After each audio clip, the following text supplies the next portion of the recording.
Hello, friends.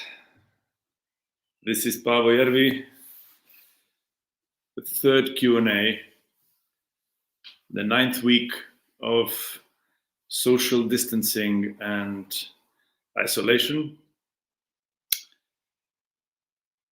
So let's talk about Beethoven today and what makes this composer still the most iconic of all the composers, hands down, all the composers. But no Beethoven, nobody's bigger than Beethoven for some reason. And the question why remains. If you want to sell out a tour, if you want to sell a recording, Beethoven is the composer. And still fascinating to us today, I'm sitting here in my house. We were supposed to actually do a Beethoven cycle in Frankfurt with the Deutsche Kammerphilharmonie. And it was cancelled, obviously something that I really looked forward to, because doing Beethoven with Kammerphilharmonie is probably the most exceptional thing that I've ever experienced in my musical life. And we have a couple more cycles coming up, one in China, one in Japan, in Korea, and one also in Bremen, but the one in Alte Oper in Frankfurt, I guess, I hope is going to be rescheduled. Certainly hope that it's not lost forever. So Beethoven, the first question here is, what are some common misconceptions about Beethoven? Well, it depends how old you are and depends on which generation did you grow up in. Beethoven can be seen in so different ways, and if you look at a generation of great maestri, if you talk about Furtwängler or Karajan or Bernstein, you hear an epic, sort of romanticized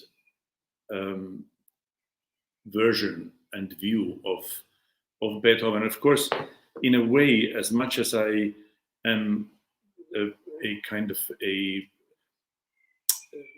believer in somewhat different type of Beethoven, I must say that an epic approach also works, and there are things that one would miss in an interpretation or a view with a smaller orchestra, with a smaller choir in the Ninth Symphony, and so on.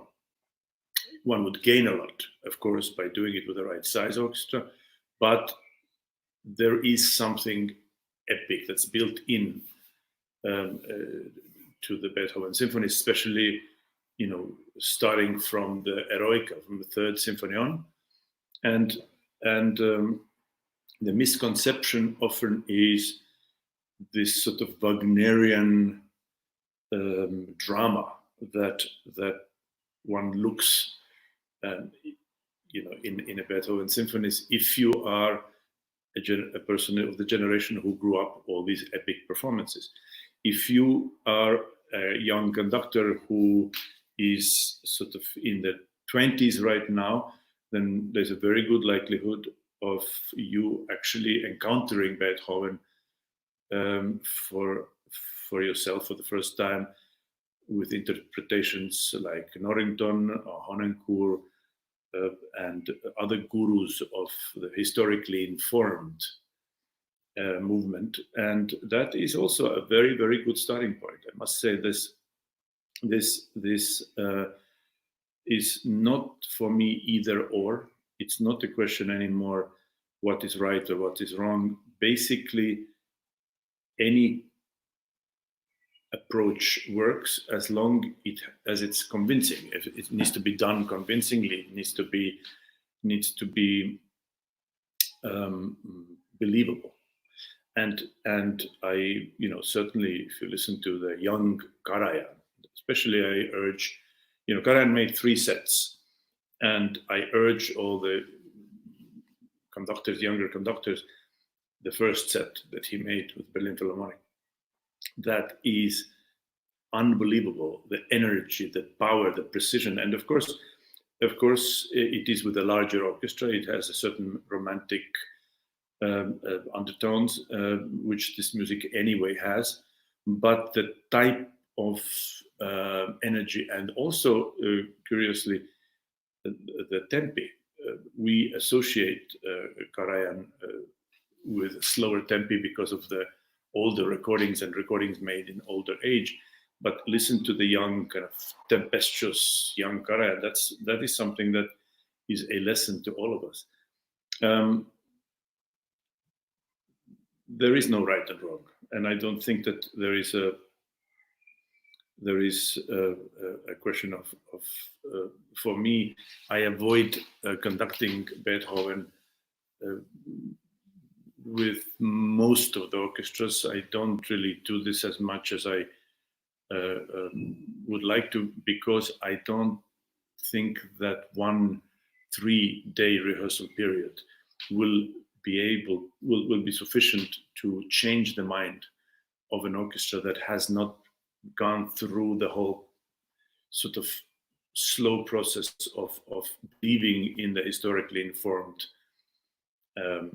practice. And also, not one thing is believing, another thing is really mastering and being able to intuitively follow and live within that world. So it is really your choice which approach you prefer. I think one of the things that the Kammerphilharmonie has done so well is that while totally committed to the historically informed performance practice, we also respect and take the best out of the more romantic and the older traditional performances. And I think the truth is somewhere in between. It's not either or, and certainly we don't want to become a lecture of what's historically correct or what's not. Nobody really cares. What matters at the end is how performance and how convincing the actual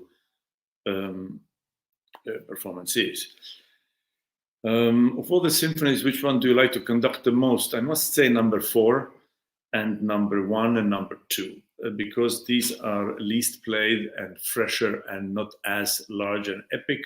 But on the other hand, I like all of them. So it's very hard to say really which one. Number 4, I find, is an incredible little jewel, which I always enjoy conducting. Let's see what other things, what other questions. How did Beethoven's Fifth Symphony manage to tap into popular culture? Can you dissect what makes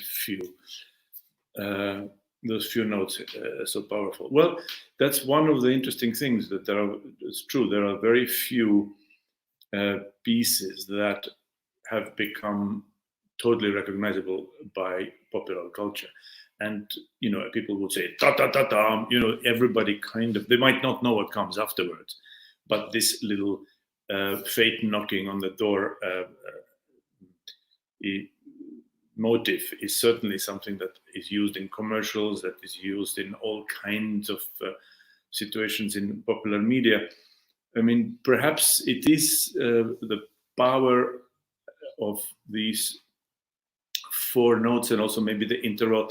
Maybe there is something prophetic about it. Maybe often you hear about all this stereotypical fate knocking on the door and so on.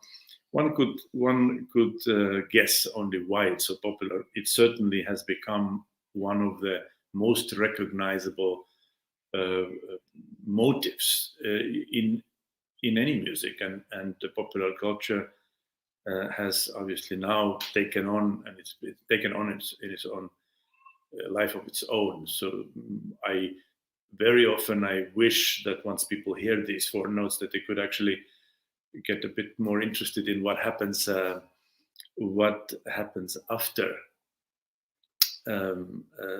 these four notes are played, and how he develops this motive, and how he makes a whole piece, the whole symphony, out of literally manipulating and varying these four notes. It's it's a stuff of genius, really. It's pretty amazing. What else? Thank you. They say the best Beethoven cycle ever. Well, I'm very happy that you feel that way. I am very proud of it, and very proud of the Deutsche Kammerphilharmonie. And it took us, I think, 5 or 6 years to record. It was really an incredible journey. I must say that I still benefit from everything that we went through, and everything that that the orchestra and I have, went through during this time. It's certainly not only something that you leave behind, but something that you actually get a lot out of. It's a very educational thing to have a slow and incredibly thorough process of going through a symphony by symphony and really re-examining and digesting it. Regarding the discrepancy about tempi in Beethoven's music, how do you go about deciding what influences your decisions? Well, the tempi, that's a subject, I think, in a way, for a whole and another segment. But I think we touch a little bit on this, because the Beethoven metronome markings, I believe, are all correct in the symphonies. The popular myth, of course, is that Beethoven's metronome was broken, and that he was also deaf, so therefore he wasn't really able to correctly figure out how to work his metronome. I mean, that's all nonsense. He was deaf. He wasn't stupid. He could have fixed his metronome, and I think we need to give a person a little bit of credit for being able to write with such precision everything he wanted. Certainly, he was able to figure out his metronome was broken. There are two questions. One is, what is a metronome, and how one approaches the metronome markings in general? Is it a straitjacket that you feel that you have to stick to, or is it a ballpark? It's obviously a ballpark figure, so to speak. It is not. It is a basic area in which you have to work around. There is never anything rigid in any performance, and so keeping a piece to one metronome area is best we can do. But it certainly gives you a very good indication that, for example, the beginning of Eroica has to be in one and not in three. And it's not da da da da dee dee dee dee da da dee dee da da da dee, because of the metronome marking is clearly giving you that indication. It puts you in this area, which, and then everything else and how you navigate around it, and with second themes and all the rubati, and so that's already up to you. But the metronomes are all correct. In fact, what we also should look is that if we look and believe that Beethoven's metronome was broken, that means that pretty much everybody felt that the tempi were too fast, the metronome marking indications were too fast. And so we slow them down and find excuses, because we played with a wrong size orchestra. We are also approaching that music with our post-Wagnerian ears, where everything was slowed down and meaning became adagios and slower, and looking for, and depth and tempo was very often in correlation, so that if you wanted to have serious, deep music, it had to be slow. And that simply is not always the case with any music, but also certainly not with Beethoven. And in fact, it's also not so true with Wagner or Bruckner, for that matter. But that's a different Q&A. the if you look at, for example, the scherzo of the Second Symphony, and you look at the metronome marking, then somehow Beethoven's metronome marking for this particular movement, Beethoven's metronome was broken, but in the other direction, because we always do it faster, and he writes much slower metronome marking. So we need to now see which way was it actually broken. Was it always too fast, or sometimes also too slow when it is not convenient for us to actually play it in the tempo that he indicated? So I think it is a lot of nonsense. His tempo markings are all correct. That doesn't necessarily mean that it is impossible to make a convincing performance doing more traditional, slower tempi. It certainly is, and it can also be very, very convincing. But there needs to be a master who actually is able to work it, because it's not easy to conduct slow music. In fact, some of the most difficult tasks, some of the most difficult moments, is to make a slow movement and fill it with meaning. And very often, why younger conductors simply can't sustain the tension and therefore have to speed up things. Let's see what else. Let's see. Here is an interesting question. Good evening. Can we watch your last documentary for April 20 again? We haven't seen it yet. I hope you can. There was a documentary, and also there is a film called Maestro. I hope you give it another look if you haven't already seen it.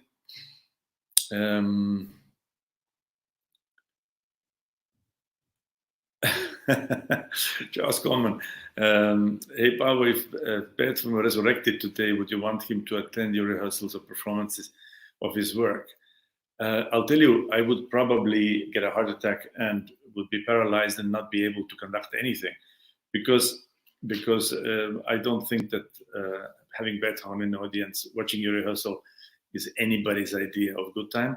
On the other hand, I must say that in general, as a rule, I don't invite composers into the first rehearsals of their new pieces, because before the composer walks in, I think that it is important for us, orchestra and me, get to know the text, work out certain little corners, whatever, so then we can present something a bit more coherent to a composer. So I think it's actually better, and it's unnecessary pressure to have a composer standing there from very beginning, and not, because composers often don't understand the specifics of orchestral rehearsal and how the first rehearsals are designed. And so it's better for everybody involved not to be too under pressure of having a composer standing.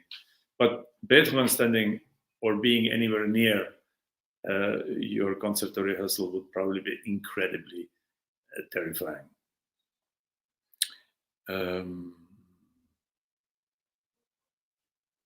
Goethe's influence of Beethoven and influence of other disciplines, obviously, like works like Schiller.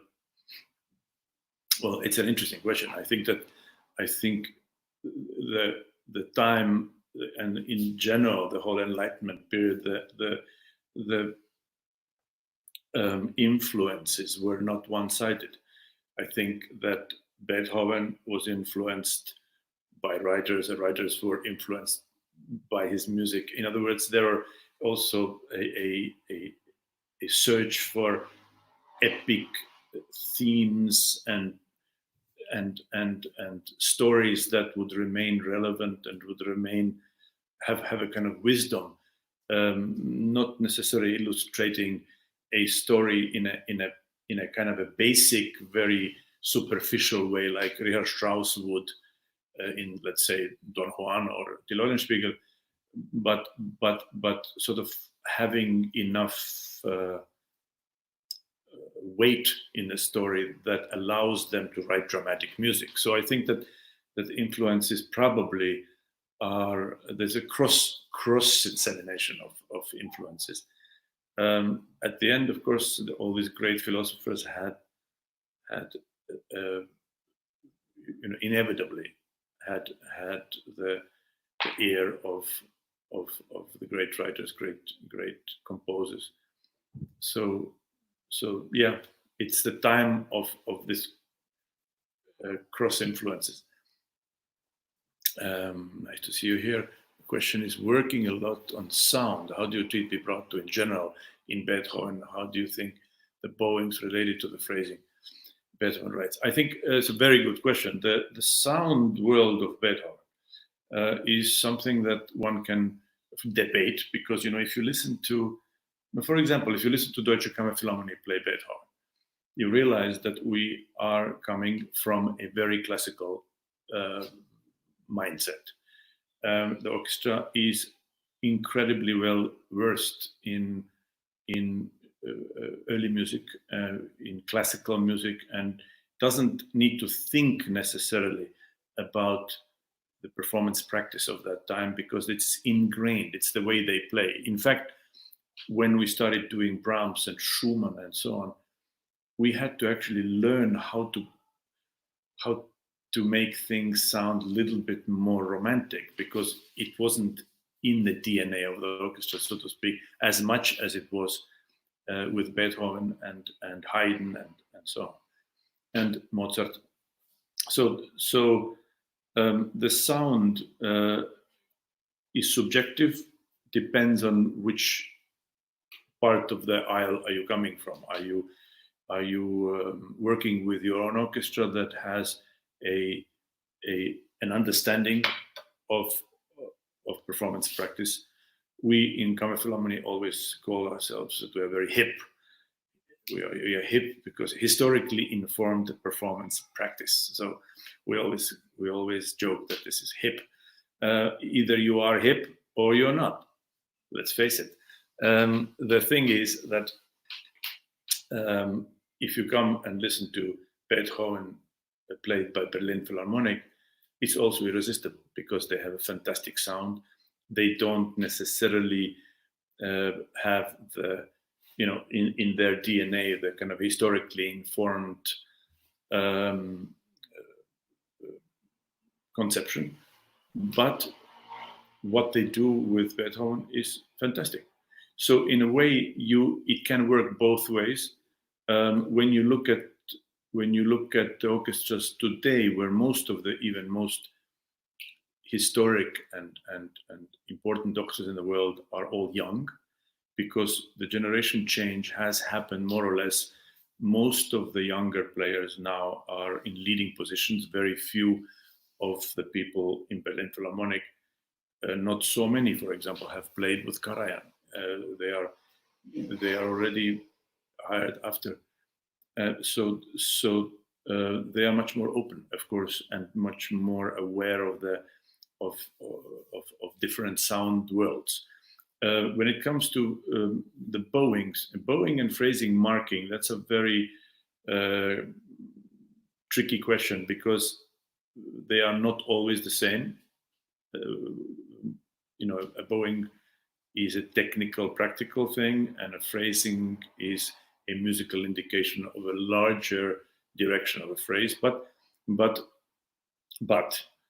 what often has happened is that because of the kind of big and fat and sound that was considered the norm in Romantic music, a lot of the phrases in Beethoven are broken up to the point where a lot of bow changes and a lot of lines are broken, simply because otherwise there's not enough volume and not enough juice to the sound. So we in Kammerphilharmonie, we have changed all of this. We are using as logical and musical bowings, and sometimes what is actually very interesting is also the whole conception of often you hear the concertmaster or somebody in the orchestra say, well, yeah, but that is not the violinistic bowing. and the violinistic, that means, what does it mean? It means that it's not comfortable from a violin playing point of view to use this particular bowing. And then the question is, well, does it have to always be violinistic? And is the best result achieved always by the most comfortable bowing, or by a bowing that serves the musical purpose? And very often when you listen to and look at the bowings of people like Honenkur and whatever, other period instrument gurus, their bowings are not natural often, or if they are not, they are not concerned about the comfort of the player so much. They're more concerned how that bowing serves the purpose, and makes the musical point come across clearly. Very often you go to very famous orchestras and you can see bowings that are just completely upside down because it's more comfortable. So all the accents are on the up bow and everything, But if you change, you have to know that you are entering a territory of guest versus an owner of the house. You have to, in your own orchestra, I always suggest, do you think we could try this bowing? We could try that bowing. But at the end, I always trust the concertmaster and concertmaster's decision, because these people know also the strengths and weaknesses of their orchestra, and they also know what suits the orchestra better. But very many times I suggest something and orchestra said, yeah, actually, let's go. And very often they say, oh, let's go to the printed or original bowing, which means that it's something that Beethoven wrote. Somehow they say, oh, that's a good compromise. Well, actually, that should have been the first thing you try. And then if that doesn't work for your orchestra, then try to do something else. But it's at the end very subjective, but always trust the composer first, I would say. What you like? What composers would you like to program alongside of Beethoven?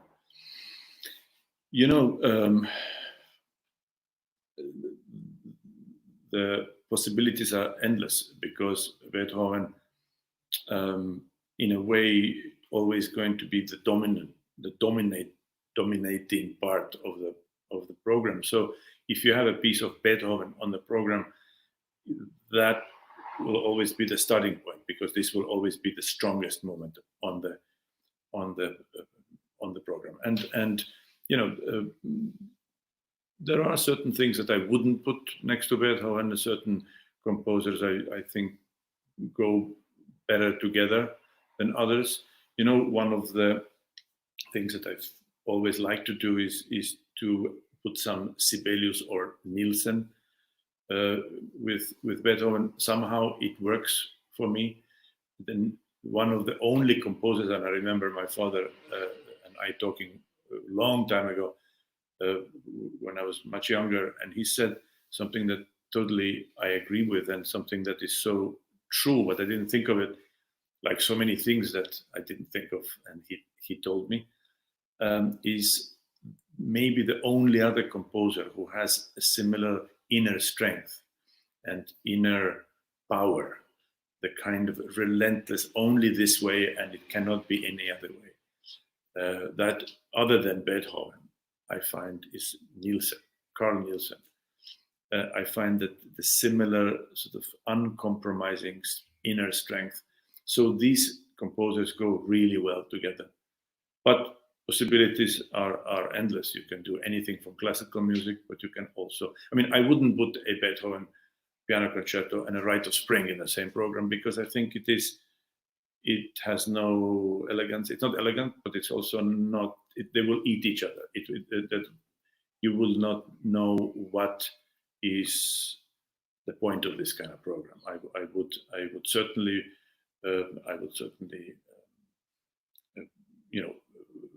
put almost anything by Shostakovich on the other hand, and that works perfectly well. So why exactly?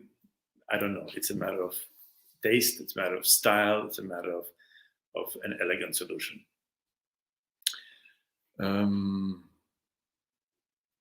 Do you feel strongly that young conductors must learn all the Beethoven symphonies before anything else? Well, no, I don't necessarily think that they need to learn all the Beethoven symphonies before anything else, but that should be on the menu early on, because it teaches you about music, and it actually is some of the most difficult music to perform. So it is good that if it's on your plate earlier rather than later, and then you have longer time to live with it. I read a Bruno Wald, no, it wasn't Bruno Wald, it was Carl Böhm, who said that no conductor should perform the Ninth Symphony of Beethoven before they are 30 years old. And I was, of course, very rebellious, and I made sure. I was 29 when I did it, just so I could say that I did it before I was 30. And I must say, I don't know how good it was, but I certainly am grateful that I didn't wait until I was 50 or 60, because I have more time to spend with this great music, and I do it better now. So I think that it's very good to learn those pieces and to have a very good familiarity with them. But my suggestion about repertoire, in any case, is make a list of the pieces that you really feel are important to you, and make a list that is varied, because you have to be practical as well. Because if you are only able to conduct a very narrow part of the repertoire, you will be in trouble when all of a sudden you get a call and an offer to conduct an orchestra. You need to have a little bit from a wider variety of musical spectrum. So make a clever list where not everything is popular, where there are some unknown pieces that you love and you like, and you are in good position then to go and introduce a piece that is not often performed. Let's see.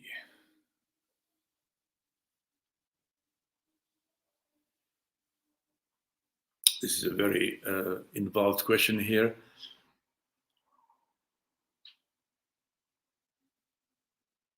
Do you think the consistent, almost obsessive desire to repeat pitches in some works related to his hearing problem, Beethoven's hearing problem? You know, it's an interesting thing about, and later when Beethoven, or from the point when he was starting to already lose his hearing, you do have this sort of repeating and sometimes quite angry repetitions of bum, bum, bum, you know, that. Is it something to do with actual hearing loss, or a frustration of knowing what's coming? Who can tell? But I think that I personally think that his inner world, and that's where he combine. You know, people compose with inside themselves. It's their inner world is so strong and so isolated that I think that I find it difficult to believe that any of this has to do with an actual hear loss. It's a frustration that obviously you can hear through his music, and a certain anger and sometimes rage even. But it has a lot to do with the fact that he can see already and imagine what's coming, and you know, the process of going deaf actually happened quite quickly.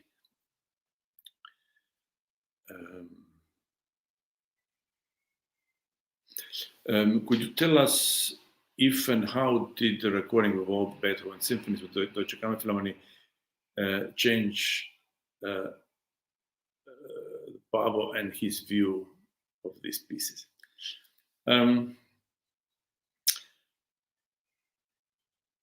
If you have a luxury of taking one composer, that's especially Beethoven, and really getting into this sort of total immersion with one orchestra that you are very close with and very, very high-level orchestra that has a capacity to add a lot.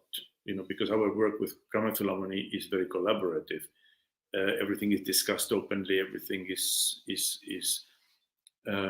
everybody's voice is heard, and musicians have often come up with fantastic ideas and solutions, and the questions that they ask are so important in finding maybe totally radical solution to something. And it is not unusual for Brahms Philharmony to say, can we just try this? Can we try this? Okay, that didn't work. Can we try this? There is something to that. In an orchestra as a guest conductor, or even if you are, a music director of a kind of a big orchestra, you can't do this really, because the time is limited, and you need to present an orchestra with a strong and clearly thought through point of view. With the Brahms Philharmony, we had this unbelievable journey in that way. It was unique because, let's face it, if you are in an orchestra, let's say most cities, not maybe places like Tokyo, Berlin, London, but I'm talking about a musical cities where you have one orchestra. A lot of American cities are like that. You hear the Beethoven Symphony Number 5, let's say, and then next time you hear it again is 5 years later, or maybe even later, because you do Number 6 also, and there is like 7th, and then you go back maybe to the earlier symphonies, whatever. So you end up actually spending very intense period on one symphony, and then kind of not playing it again for 5 years. And then there is another danger. You say, well, I know, everybody knows this piece. That's already a very dangerous moment, because the minute you go into any rehearsal feeling that you know a piece, and so therefore you don't have to necessarily think so much or rediscover it, you are in trouble, because this is when the mediocre performances start. So we always took a Beethoven symphony or two, and we then did 2 concerts in Bremen, and then we went on a 10-concert tour. And before each concert, we rehearsed, and so on, so on. So one gets very close to the repertoire, and then we did it again next year and the year after. What has changed is that you know the text, and you know not much in a different way than you know something that you just learn at home and you do a few times.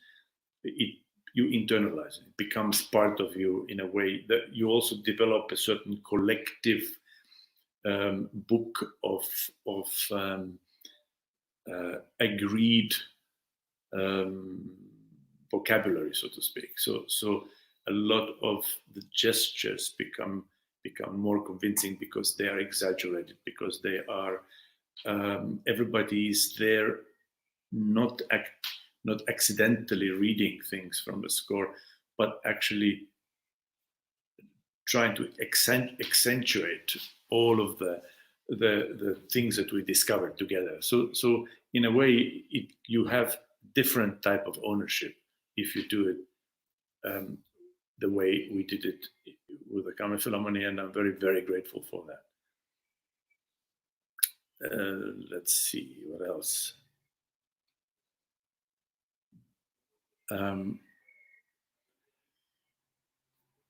Let's see. I have now skipped a couple because I went too fast here. Let's see.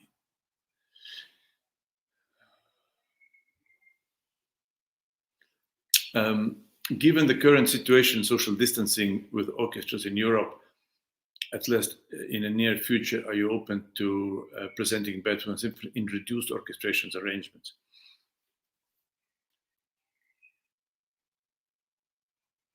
To be honest with you, there is a lot of music that is almost never heard on concert hall and concert stages, that needs to be heard, and that is written, the original pieces written by great composers.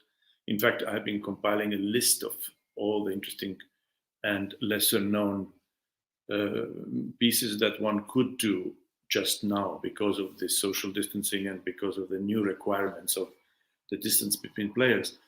I personally wouldn't want to do an arrangement of a Beethoven symphony. I would not mind or have any problem with doing, let's say, a Mahler arrangement of the quartet, which I think is very, very valid and wonderful music to kind of add in this Beethoven, especially to do things that are maybe not as often done. But I personally wouldn't do an arrangement of a Beethoven symphony. I think, to me, that's too much of a holy ground.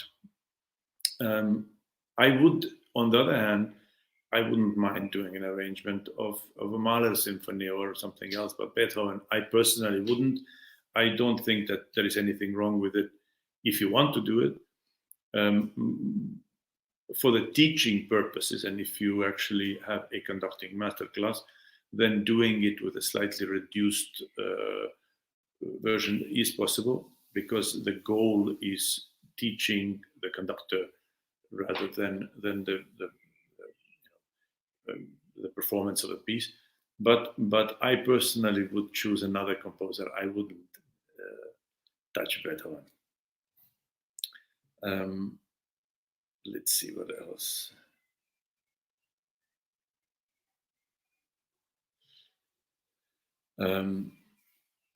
What has been the most profound impactful performance of the symphonies for you?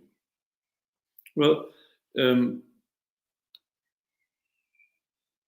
if we talk about the performances of the symphony cycles, then without any doubt, it's the Deutsche Kammerphilharmonie performances, because somehow I tried to avoid cycles of Beethoven symphonies with other orchestras, simply because, as I told you before, I don't feel I get good enough result. And for the cycle especially, you have to have a very strong groundwork and very strong tradition within, and a culture, a Beethoven culture within the orchestra. It's funny because these pieces are played by many, but played with real ownership by very few orchestras. The same thing if you look at Bruckner. There are immediately noticeable Bruckner orchestras that you go and within 2 minutes you say, okay, this orchestra knows how to play Bruckner. And then you go to another orchestra, then you can feel that everybody plays beautifully and everybody's doing their best, but it doesn't sound like Bruckner. So for me, I can tell you the performances in Paris, which I still remember, of complete cycle of Beethoven symphonies with Deutsche Kammerphilharmonie. Maybe that's the one.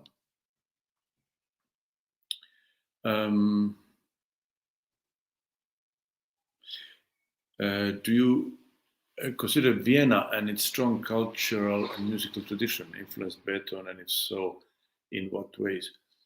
Well, I think Vienna, in one way, has had an influence on over the music world, and still has the influence, certainly on Beethoven. And I think that if you look at the history of what has been going on in Vienna, it is a pretty amazing thing, especially if you look at the greatest of great composers, considering Vienna Philharmonic and Vienna as their musical home. If you also look at a lot of great composers who have been neglected by Vienna Philharmonic, and who, Schubert and Bruckner's and you name it, who were not given enough respect to their lifetime, and now they are, of course, the bread and butter of the orchestra. But I think that I often feel that because of the distance and the proximity to the east, so to speak, all the Slavic part of the world.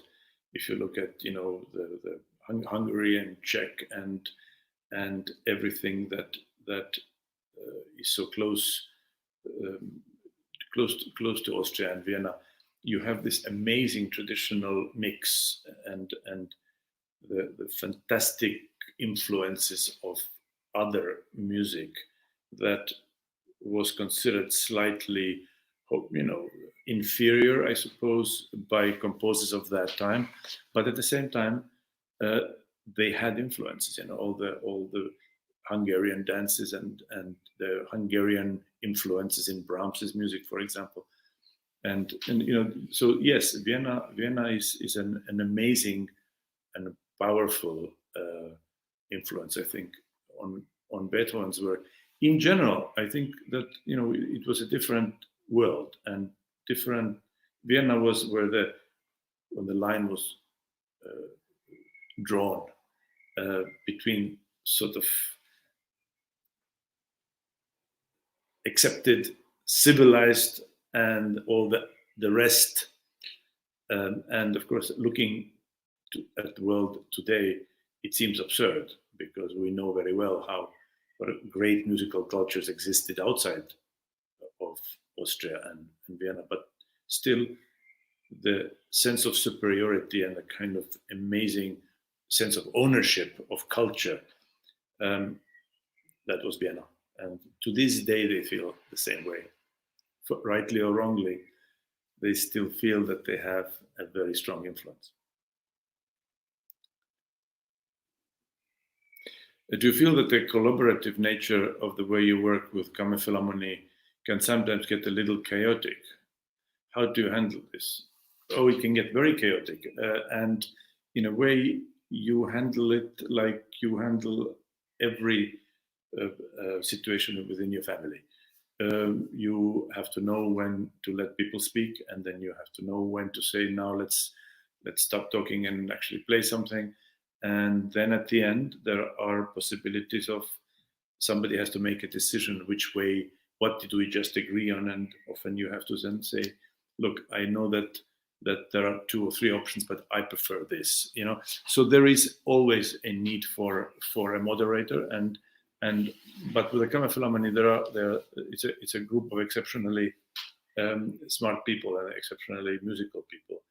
And I never in my more than 20 years, have ever heard a question that has been presented from musicians that was not meant honestly and earnestly, and in desire to make things better. So if you have this type of inner culture, you are well advised and kind of in my opinion, lucky to listen and to also get something out of it and learn. So to me, it can get a little bit chaotic sometimes, but the benefits are greater than the occasional chaotic moment.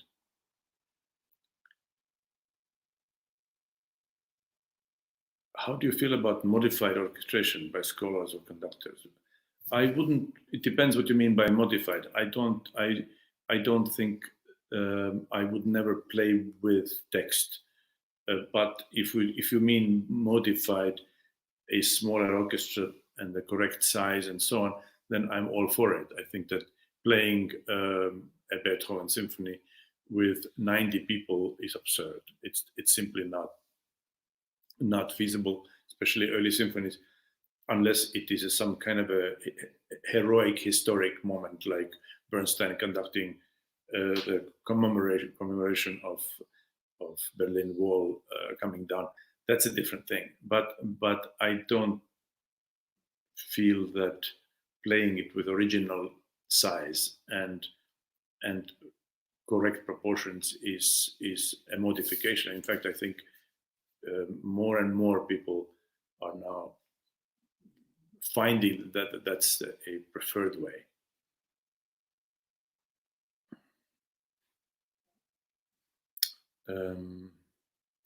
Given a current situation, do you think we'll be able to celebrate Beethoven's 250th birthday with concerts and other concerts held?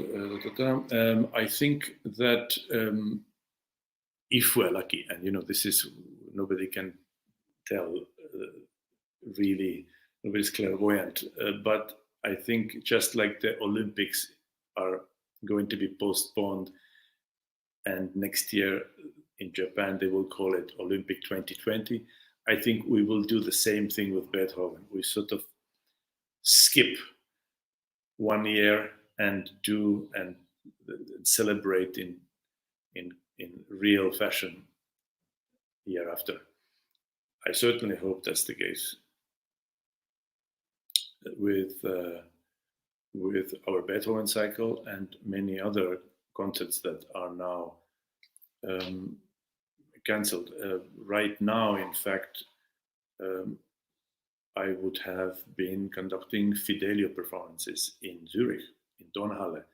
That also has been cancelled. So I am definitely hoping that we are going to reschedule Fidelio. And I just wouldn't want to miss an opportunity to do it in Zurich. What are your impressions regarding Furtwängler and his performance of Beethoven? Great. Furtwängler was a master. He had an unbelievable capacity to make things sound believable, epic, powerful. So I think that Furtwängler in general, almost everything that he conducts is worth listening and studying. Not only listening, but really studying and analyzing. And if you look, I have a little book that a friend of mine gave me that lists all the performances that Furtwängler did during his tenure as a music director of Berlin Philharmonic. You'd be surprised how little repertoire there actually is in comparison to what we actually conduct now, a modern conductor. And again, every year repeating the same Beethoven symphonies, only maybe 3 or 4 Haydn symphonies the whole time. But, and certain key pieces. But the idea at that time, of course, was to really master something. And it wasn't so important to have a kind of a incredibly wide range of repertoire, but to be really mastering the repertoire that you are conducting. If you look at the repertoire of other people like George Zell and many other conductors of that time, it was quite limited.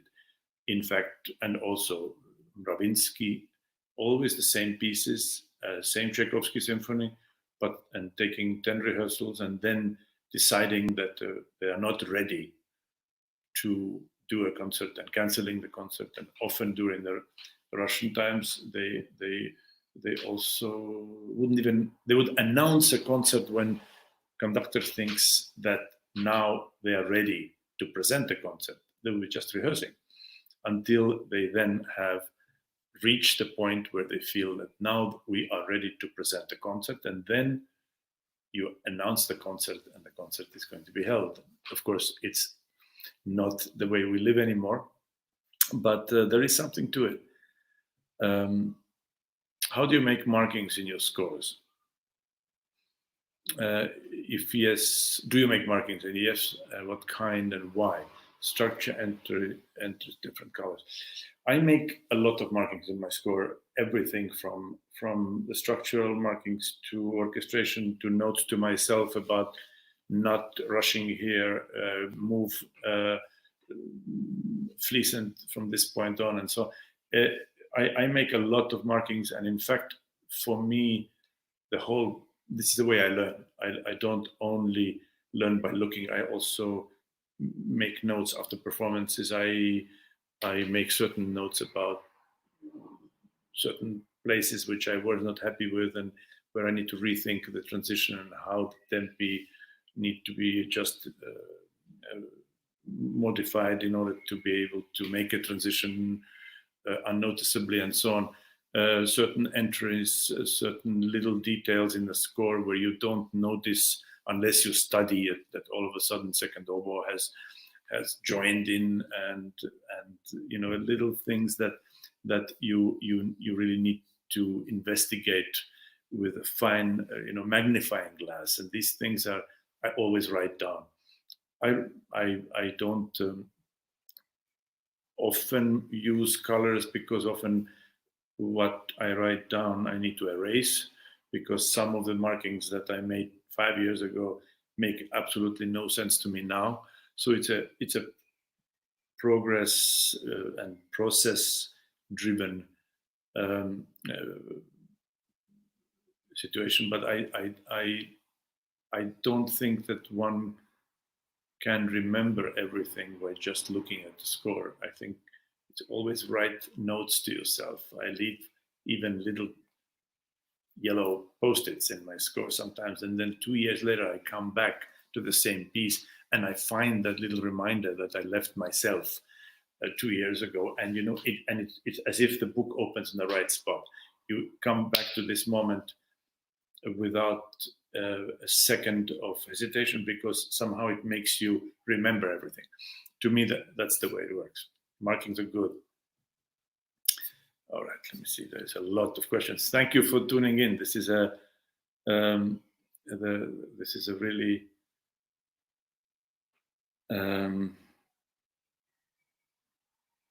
my father writes here, very interesting. He says, always tell the orchestra, are you going to take the repeat or not? Yes, a very good, a very, very good suggestion, because it can really go wrong. And in fact, I remember recently we were on a tour with a Concertgebouw, and we did a Brahms Symphony, and half orchestra in the rehearsal, of course, not in concert. Half of the orchestra went back, and other half went on. So certainly helps if you tell the orchestra in the beginning,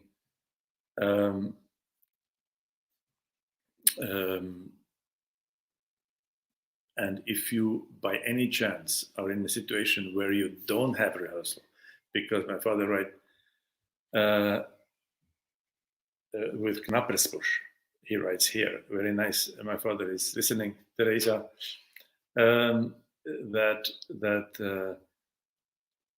with Knappersbusch, half orchestra went on, and the other orchestra have repeated in concert. Now imagine that happening. This is the end of the world.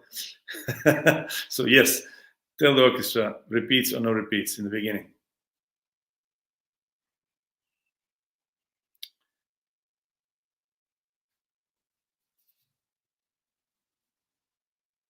Next question. Let me take a look. There was a lot of questions. Opera conductor, symphony conductor. Do you separate two jobs? Greetings from Hungary. An opera, the music's music. Number one, music is music. So ideally, the first answer is no. I don't separate the two jobs. Now, getting into the practical detail is slightly different, because what I notice is that there are people who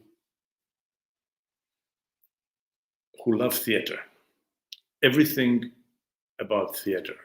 And I have some wonderful colleagues, Tony Papano, for example. I mean, can't ask for a better opera conductor, because he loves theater, and everything, the inspiration comes from theater. And others get the inspiration from something else, and come from a different angle. If you grow up with singers, and if you're an opera coach, and if your parents are opera coaches, or work in opera house, like my father, who was an opera music director in Estonian opera throughout the years that I was growing up, we practically lived in the opera house with my sister, and we went to all the rehearsals and so on.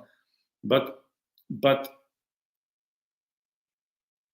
when the decision, and if you're lucky enough to have an option, either to spend your years in the beginning, especially in opera house or with an orchestra, then it's a very subjective personal decision. A story that not so many people might know, but I was conducting an opera house in Scandinavia, in many opera houses, in Stockholm and in Oslo Opera a lot. And in fact, in that time, Tony Papana was a music director of Oslo Opera. And I was conducting mostly ballets and also some opera. I remember doing Vesper Siciliani. And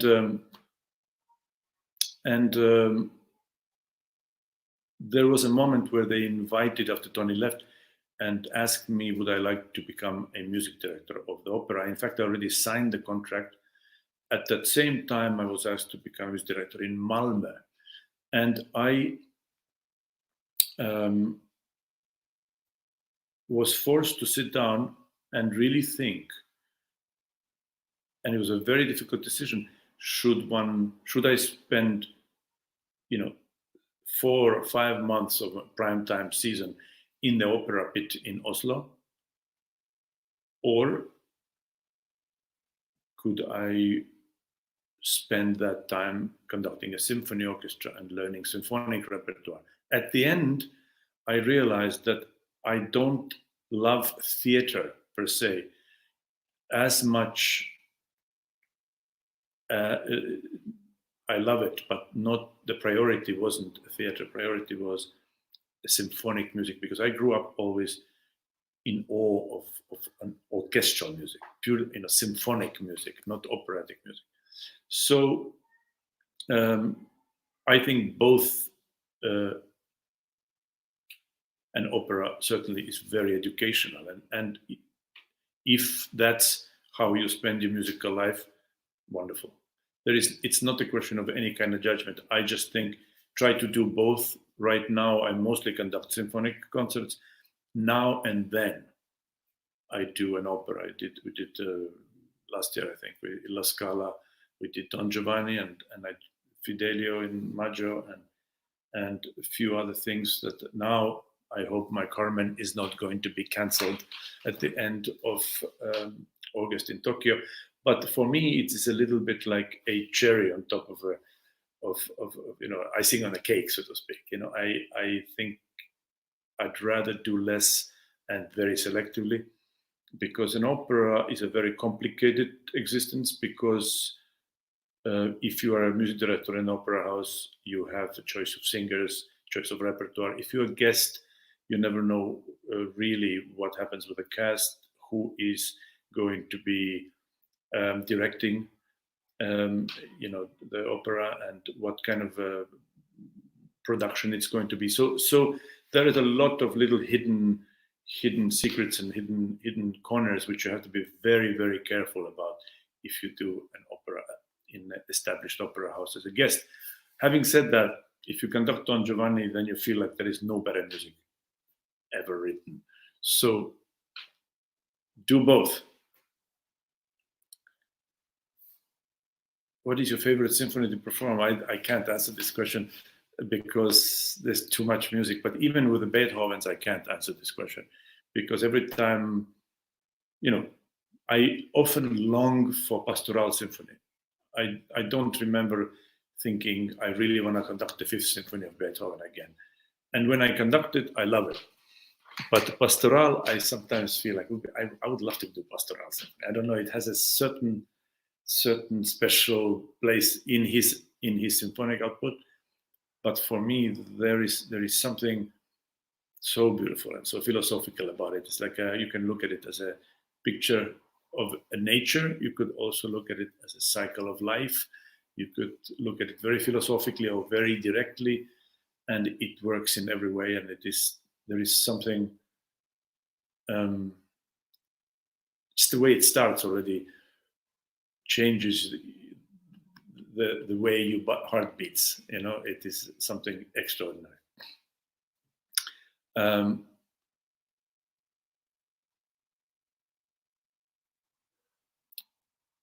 Do you know which composers and soloists, conductors during embellishment time Beethoven himself cherished? Well, I mean, there's a lot of literature about what Beethoven liked. And, I mean, if you want to know about a lot of, Czerny was his secretary, I think, and very interesting things about and observations about some of the piano transcriptions that Czerny made. One can learn about the sort of indirectly what Beethoven might have wanted to have. Cherubini was one of the big people who Beethoven admired. We wouldn't think about it now, for example, but it was one of the great sort of respected composers in Beethoven's time. I mean, there was a different universe at that time. A lot of those composers we don't even consider so much anymore. Beethoven has sort of stood the test of time, but at that time, of course, there were different heroes and different influences even on Beethoven. Clearly, Haydn was the number one influence on all of them. All of them. They didn't call him Papa Haydn for nothing. All right, next.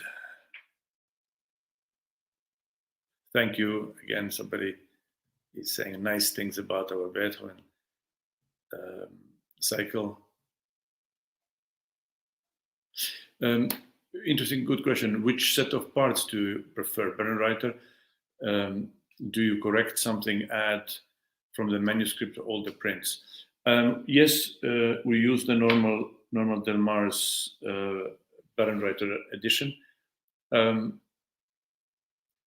What happens really now with these pieces is that there are so many things that we have adjusted and added, and the question of adjustment is a tricky one, because what is the conductor's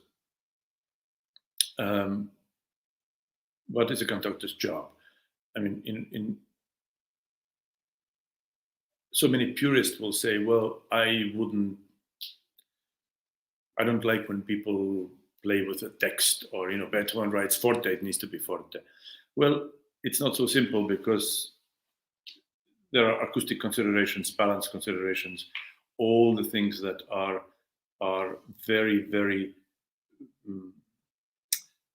situation based. It's based on which hall you are, which orchestra, what is the acoustics, and if you want to have a long crescendo, where he writes a crescendo from piano to forte and then to fortissimo, then every conductor knows that most of the orchestras will reach the point of fortissimo really early, and then they have nowhere else to go. So if you set a certain amount of landmarks, so to speak, for example, starting a crescendo later, adding that by this moment you should only have mezzo piano, but at this moment you could also have mezzo forte, to help to organize the journey. That's not an adjustment or tinkering with a score. It is simply a practical guide to musicians, and exactly the same thing with dynamics. So in essence, what Mahler did with Beethoven scores, with the exception of the ninth, where he actually added instruments and so on, it was really what every conductor does in rehearsals. He just wrote them in, something that wasn't traditionally done before. You always adjust. You always make everything and correct things according to what you hear at the moment when you're actually rehearsing. So you can go in and say, let's do something, without hearing it, and then you go and you hear the orchestra and say, well, that's not, there's no need for me to say that, because that didn't happen. in this particular reading. So you need to really make adjustments after you hear what actually happens in the rehearsal. Next.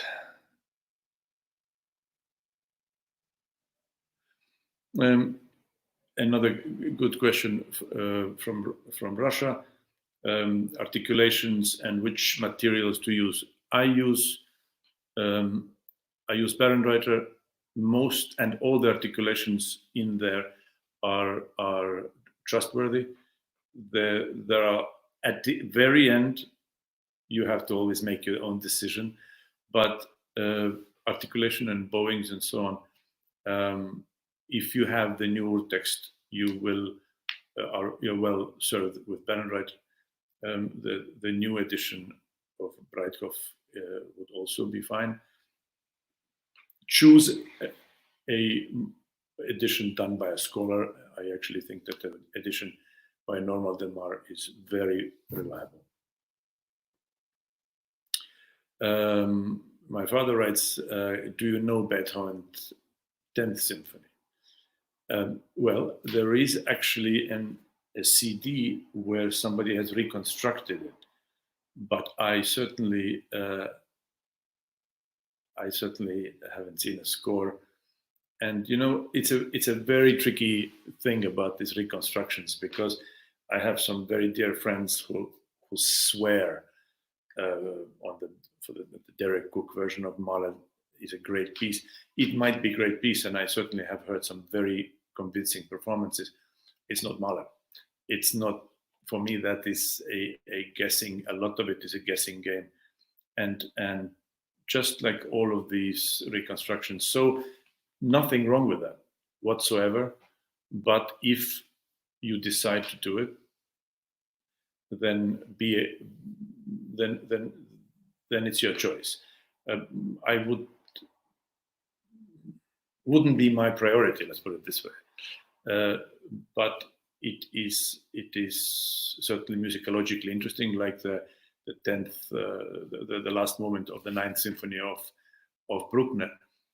I don't miss the finale of Bruckner, just like I don't miss the movements of the 8th Symphony or the unfinished Symphony of Schubert. So it's personal. You have to. Musgis, you have to decide. What else? Now all the questions have ended all of a sudden. So, and some of the questions are written in a language that I don't quite understand. So I need to learn a new language to know what it is.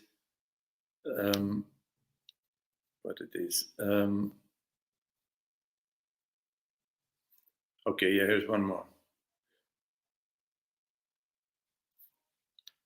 What's the role of the conductor in the orchestra? Well, I mean, that's a very, very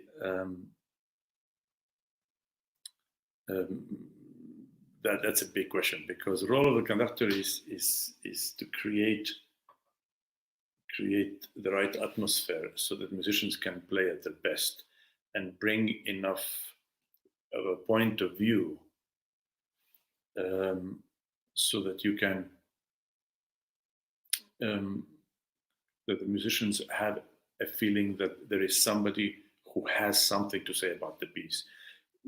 What is less important is what's right or what's wrong. That's always debatable. But one conductor has to have a point of view. What is interesting, and actually that is said without any negativity, but an orchestra doesn't have a point of view. Orchestra as a group have a sense of traditions, collective memory, collective sort of a comfort zone, but a point of view that comes from actual structural study and historic study of the piece, and even greatest orchestras, they still need a conductor. In fact, I often listen to chamber music, and now these days, especially, a I have an interesting task because we're all looking for shorter and smaller pieces that you can conduct and perform with a smaller ensembles where you still need a conductor. So I listen to a lot of interesting music, and and I'm astounded how much I miss actual conductors when I listen to some of the quartets, some of the wonderful and sometimes quite well-known quartets and quintets being played by famous artists. And I must say, you just feel that there's no direction, and there is a kind of formless music making without a real centralized point of view. And I think this is something that may a lot of chamber musicians might not like, but even if there are more than one person, you need a conductor, I feel.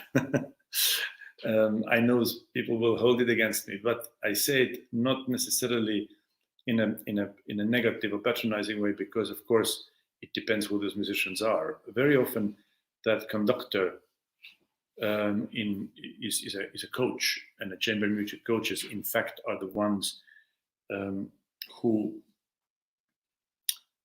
set the tone and the direction for a young quartet player and a young quartet. So in essence, what they do is they conduct it, and then they work out an interpretation which then musicians follow. But the role is to have a point of view and to believe in your point of view, at least for this performance. Then I've changed my mind all the time, and my mind is always sort of wondering and listening to a performance that you conduct 2 years ago. Inevitably I'm always critical, and I always do things differently, and I always think, well, that's not very good. But at that moment when you conduct it, you have to think that this is the only right way to do it. Question from Vienna. You have always unforgettable concerts in Vienna. The situation, coronavirus, is getting better in Austria. Do you have any plans to come here again? Well, we have many plans with, Deutsche Kammerphilharmonie, with Tonhalle, to have interesting cycles, in fact, and we do have plans, but fingers crossed, hopefully we are allowed to play with an orchestra that is larger than 15 people, and then maybe larger than 20. So I am pretty sure that the return to normal is going to be rather step by step. So at the moment, all I can hope is that eventually, within a couple of months, things get better. How quickly are we actually allowed to gather in large groups? Let's be optimistic. That's all we can be, but nobody knows. And an interview described Beethoven music as authentic, uncompromising.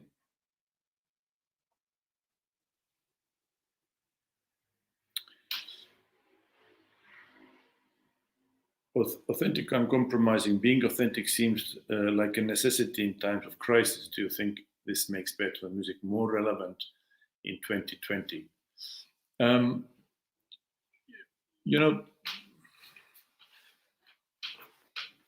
I don't think that Beethoven is going to be more relevant in 2020 or less relevant, because Beethoven is such a giant that his music is relevant, doesn't matter what happens. What I can say about this crisis is that we have, at least I have learned, but I can see so many people in the world have realized what a miserable world it would be if we wouldn't have music. And if we are sitting at home, and let's say sitting at home all alone and really forced to stay in isolation, you realize how important for your mental state and what a good friend the music can be and is. And also when you don't have to think of music as necessarily as a profession. And I am in this particular moment in my life right now where right now I listen to music,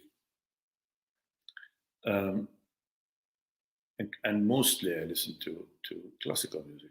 Of course, also I adore jazz, but I listen to music simply because I need to listen to it, and because I want to learn new pieces, and I want to get to know the pieces that I have never heard before. And I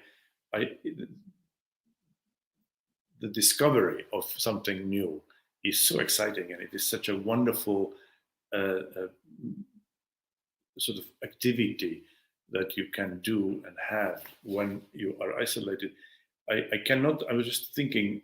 Imagine being 6 weeks or 9 weeks at home and having television, having everything else, all the other necessities, but no music. I mean, I think that we would go crazy. I think this is such an obvious moment to show the importance of humanity and arts, but especially music, because it doesn't require following any superficial stories. You know, the stories you can make up in your own mind when you listen to music, and to me that is pretty powerful reminder uh, of the importance of music. I am not that worried about the standing of Beethoven or any other great composers. They have stood test of time. Today I read a horrible statistics because of the end of the Second World War, and because we see all this unbelievable suffering from the coronavirus, and seeing people dying. In the Second World War, 40 million civilians and 20 million soldiers died. So it's practically in 4 years, it's 60 million people. If we put in perspective of what we are going through, it is mind blowing. It's a mind blowing, and we are not so far away from these moments. I mean, we all know people and family members who lived through Second World War and the horrors of it. So if you start thinking what has survived, I mean, a lot of buildings and a lot of things have not survived. What has survived, Beethoven has survived. Great music, great art, because that elevates the human spirit, and that is what actually matters to us more than anything else. My friends, I always am astounded how quickly time goes by when we talk about these interesting subjects. Thank you so much for your questions. It's always humbling to see that you are all actually tuning in, and that we have such a nice, slightly new world conversation in a new and interesting circumstances. Hope you are all well. Hope you will be safe and healthy, and let's do it again in not so distant future. See you.